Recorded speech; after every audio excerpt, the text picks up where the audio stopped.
happen without like a history of service. And I've got to share with you why I decided to do this. For those of you that know, there was the Pima County Supervisor District 3 position that had opened up when Sharon Bronson had resigned. And I was one of the applicants. And I thought this is a great way for me to become part of the Board of Supervisors and not have to do all the campaigning, because they're going to appoint somebody. But what ended up happening, they wanted somebody who wasn't going to run, and Sylvia Lee, who's doing a great job, got that position. So after that happened, I just kind of put it on the shelf, and I said, you know what? I'm not going to run. I'm going to focus on my Pima work. I'm going to focus on our Southern Arizona Sports and Tourism Authority. And what ended up happening is I ended up getting some people asking me for a meeting and saying that I should run. And I would kind of try to put out that flame. I would say, no, I'm not going to run. I have other things going on. But every time I tried to put out that flame, it would spark up again. And the one thing that got it sparked up was a situation that might get me a little emotional here, but it was a good friend of mine, Rudy Gallego, who passed away. He was 74 years old, Sherry? 74 years old. I'm going to bring his wife up here, Sherry. Come on up, Sherry. So Sherry is Rudy's wife, but she lost her husband about November 26th, and I ended up doing the eulogy. They asked to eulogy at his funeral. Well, if you don't know who Rudy Gallego was, he is a Marine. He lost his legs in Vietnam, fought in the was in the Marine Corps, and then he was I think he started adaptive athletics at the University of Arizona, wheelchair basketball, all the different sports going on. But more than anything, he was a man of service. He was always serving there to help others, whether it was his family, just service. So yeah, let's give him a hand for that. So after I spoke at the eulogy, her son, Rudy Jr., comes up and tells a story, come up here, and tells a story about when Rudy had gotten out of the Marine Corps. He wanted to coach at Western Little League. And this is before the American Disability Act, before George W. Bush signed that in 1990. The board at the Western Little League didn't allow him to coach because he was in a wheelchair and they didn't think he could do it. My dad and another parent advocated for Rudy and helped Rudy coach at Western Little League, and he coached there, for 25 years maybe?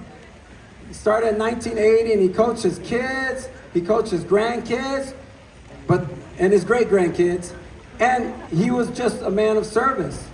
And it made me think about my dad, because I also remember when I was growing up, my dad, we had a neighbor who was deaf and wanted to play sports, but they didn't allow him to. My dad advocated for him and got him playing Pop Warner football. And so my dad wasn't a formally educated man, but he was always of service. And a lot of you here probably knew him. But the one thing I remember that kind of set over the top, because every time I try to put out that flame, I would think of Rudy. I would think of my dad and how they were men of service. And here I am, I've got a lot of information now because I've been through a lot, I've learned a lot, and what can I do at the highest level to be of service?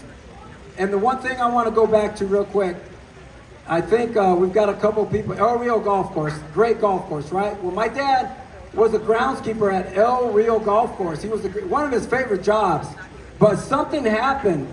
He used to be able to play for free at El Rio Golf Course. All of a sudden, somebody changed the policy that they didn't allow the workers that worked there to play golf.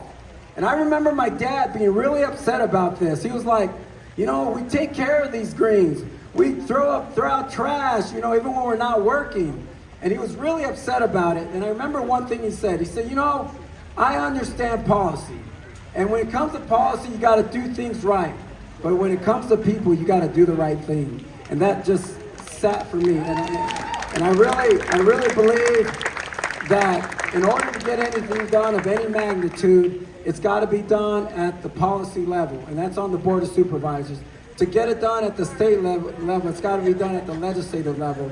And I always thought this, I've never aspired to be a head baseball coach, athletic director, vice president, a chair of the Southern Arizona Sports and Tourism Authority. What I've always said is that if I've got the skill set and I feel I can contribute, I will do it.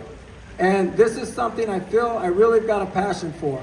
I've always treated all my students at Pima Community College like I'd want my own kids to be treated. It's always got me to do the right thing, right? I've always been someone, as a leader, I feel my employees, my community, you guys are going to be my supervisor. You're going to tell me what you need, and it's my job as a supervisor to listen and take that forward so we can remove obstacles for you guys to be successful. We could build community, and the way we do that is listening. The way we do that is being accessible.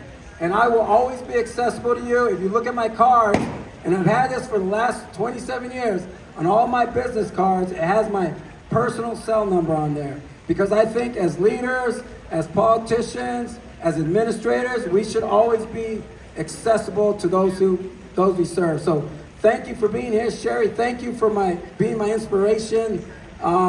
And thank you all for what you do. I'm going to do my best for you, and hopefully we can make this happen. So thank you. Have a good night. There's going to be a band playing here, and enjoy yourselves. Let's talk. If you have any questions, want to know where I stand on something, let's have a conversation. Thank you.